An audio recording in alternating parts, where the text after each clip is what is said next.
क्यों महंगा होता जा रहा है रसोई गैस सिलेंडर, इसका असल फैक्ट क्या है। रसोई गैस सिलेंडर के दाम बढ़ने में कुछ कारण मुख्य रूप से जिम्मेदार हैं। वीडियो को आखिरी तक देखिए, पूरा गणित समझ में आ जाएगा। चलिए शुरू करते हैं।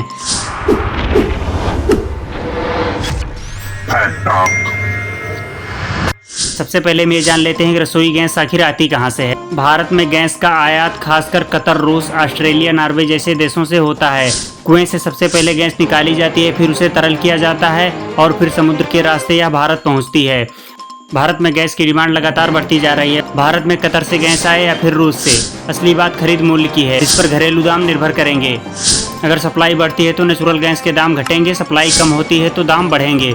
अभी सप्लाई में अड़चन है, इसीलिए दाम की तेजी देखी जा रही है। भारत इस मामले में दो तरफा चुनौतियों से जूझ रहा है। एक तो सप्लाई कम और दूसरी ओर मांग ज़्यादा। सीएनजी और पीएनजी के अलावा एलपीजी सिलेंडर के साथ भी यही बात देखी गई है। भारत में एलपीजी का दाम 1000 से 1100 रुपये के बीच चल रहा है। गैस के लगातार दाम बढ़ने का फैक्ट यह है कि सीएनजी और एलपीजी की कीमतें कच्चे तेल पर आधारित होती हैं, इसलिए कच्चे तेल की कीमत बढ़ने की वजह से गैस के दाम में भी अच्छी खासी बढ़ोतरी देखी गई है। पिछले साल सरकार ने नेचुरल गैस के दामों में 62% की बढ़ोतरी का फैसला किया। 2019 के बाद यह पहली बढ़ोतरी थी जब नेचुरल गैस की कीमत $1.79 प्रति MMBTU थी। यहाँ MMBTU का मतलब है metric million British thermal unit. इसी के आधार पर गैसों के रेट तय होते हैं। मूल्य बढ़ोतरी के पीछे वैश्विक बाजारों में गैस की कीमतों में उछाल बताया गया है।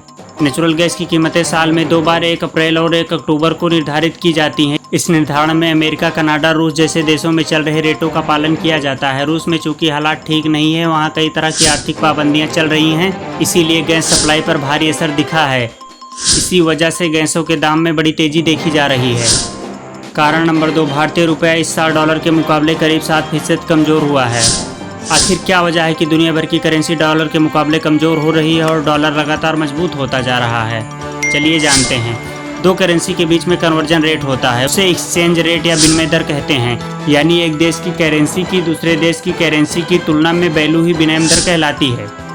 आसान भाषा में समझे तो रुपया गिरने का मतलब है कि डॉलर के मुकाबले रुपया कमज़ोर होना, इससे मुद्रा भंडार घट जाएगा। लेकिन आप सोच रहे होंगे कि इससे हमें क्या फ़र्क पड़ेगा। चलिए जानते हैं। भारत को तेल का आयात करना महंगा पड़ेगा, डीजल पेट्रोल की कीमतें दिन पर दिन बढ़ती जाएंगी, भारतीय छात्रों को विदेश में पढ़ना महंगा पड़ेगा, रुपए की कमजोरी से खाद्य तेलों और दालों की कीमतें भी बढ़ सकती हैं। इसका यह मतलब है कि जितनी भी चीज़ें हमें दूसरे देशों से मंगवानी पड़ती हैं वो सारी चीज़ें महंगी हो जाएंगी। सीएनजी और एलपीजी के दाम बढ़ने का एक कारण तो रसिया यूक्रेन का युद्ध भी है, क्योंकि रसिया से गैस की सप्लाई बड़े स्तर पर की जाती है, लेकिन युद्ध के चलते ट्रांसपोर्टेशन पर असर पड़ा है। रूस पर कई तरीके के प्रतिबंध लगा दिए गए हैं, जिससे गैस की सप्लाई में काफ़ी दिक्कत आ रही है, इसीलिए गैस का दाम आसमान छू रहा है। उधर डीजल और पेट्रोल की महंगाई भी साथ ही बढ़ रही है। कोयले का दाम भी पहले से अधिक बढ़ा है। एक बिजली ही बची हुई है, लेकिन यह दौर ज़्यादा दिनों तक नहीं चलने वाला है। जानकार बताते हैं, चूँकि नेचुरल गैस और कोयले के दाम में वृद्धि देखी जा रही है, इसलिए बिजली के बढ़ते हुए बिल के लिए आपको तैयार रहना चाहिए।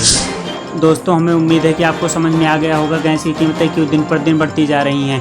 अगर वीडियो अच्छी लगी तो लाइक करें, सब्सक्राइब करें और दोस्तों के साथ शेयर करें, ताकि उन्हें भी पता चल सके कि गैस की कीमतें क्यों बढ़ती जा रही हैं।